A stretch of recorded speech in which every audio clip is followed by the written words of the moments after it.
here is a 78-year-old gentleman. He has got hypertension, dyslipidemia. He underwent a bypass surgery 22 years ago. Lima Rima Y has been given. His Lima tip has been closed down. Diagonal, 2 OMs, PD, PLV graphs are widely patent. He presented with angina after, in 2006, he underwent an angioplasty by one of my colleagues. He had again angina in 2012, and he underwent again an angioplasty. Both times he has put 3 stents in the LAD, so he has already received 6 stents. In 2020 December, he came with angina and got admitted under my care. He had same vessel, left main to LAD has multiple lesions. So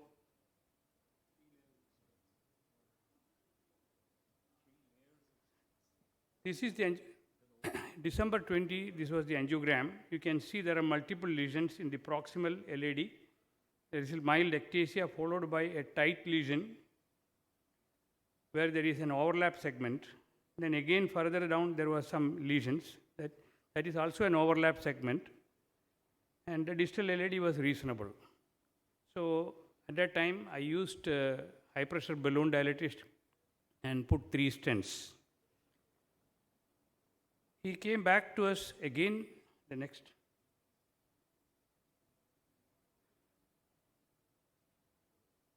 I had did probably plaque modification and then NC balloon and stented the whole vessel from distal to proximal. 3 stents were put. I will complete this and then we can discuss the rest of the things. This was a reasonably good result following that. And then,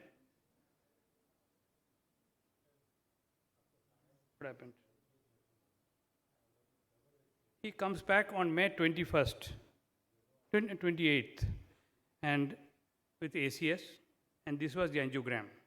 You can see before the stent, you have a critical stenosis in the distal left main. The left main itself, ostium, is diseased. On the OCT, we saw that it was a slit-like opening. There is a lesion in the mid LAD.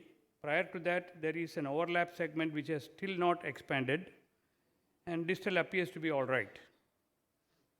Next. Somebody is operating? Okay. So, what would be our, we thought this time, let us do an OCT and understand what is happening. So, the OCT showed there is restenosis and underexpansion at the stents where it has overlapped at 20 and 40, and distally also. So you can see in the cross-sectional photograph multiple layers of stents and the lumen is decreased. The culprit lesion being proximal left main to proximal LAD. So that we need to, should we send him for surgery, but there is no area where we can graft. So we have to do something with balloon and stenting. So the current approach to calcific lesions is already been discussed. So what we used was first cutting balloon. We used a cutting balloon and then we delivered 80 pulses at the area where there is an overlapping in the proximal segment. Still, it has not fully opened, but we felt that there is some crack on the areas. So we did an OCT again, right? Here, we used opium balloon after that. That opium balloon produced the cracks.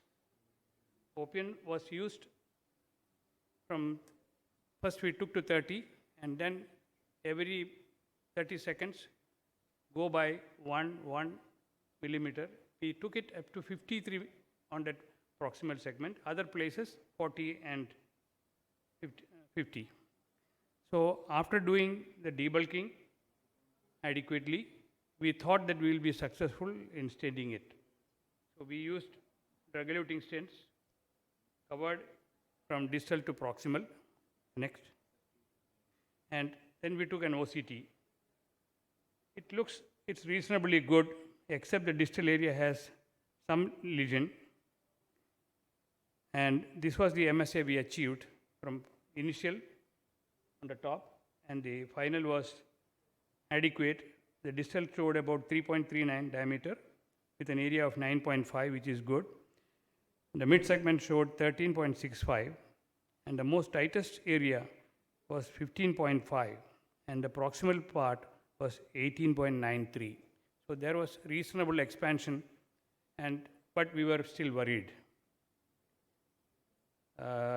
We did tell the patient he may come back with restenosis, and we said we should have an angiogram after 8 months. Finally, we convinced him to come for an angiogram at 1 year and 2 months. We'll show you. There is the one. Yeah, the follow-up angiography and OCT study showed some reduction in the distal anatomicity, that overlap segment. Mid segments are very good. The proximal area, there is some crowding, but there is distally 40% ISR. Mid segment showed 30% ISR, and proximally 22%. This is an acceptable result for a difficult case like this. We are all aware of the Waxman's instant restenosis criteria for how to approach them. After putting 2 layers of stent, you should not put more stents. You use a cutting balloon and give drug-eluting stents, drug-eluting balloons. However, in this case, after doing the OCT, we realized that it is all heavily calcified, underexpanded stents. So what we did was use IVL. 2 IVLs were used, 2 OPN balloons were used, expanded it well, and we got a reasonably good result with a long-term patency at the end of 1 year and 2 months. Fairly good results. So why debulking was done, I already explained to you. What else can be thought of a patient if symptomatic with ISR in future? I think we have expanded stent. In case he comes back with the restenosis, the only option is cutting balloon so that the intima is cut, and then give drug-eluting balloon.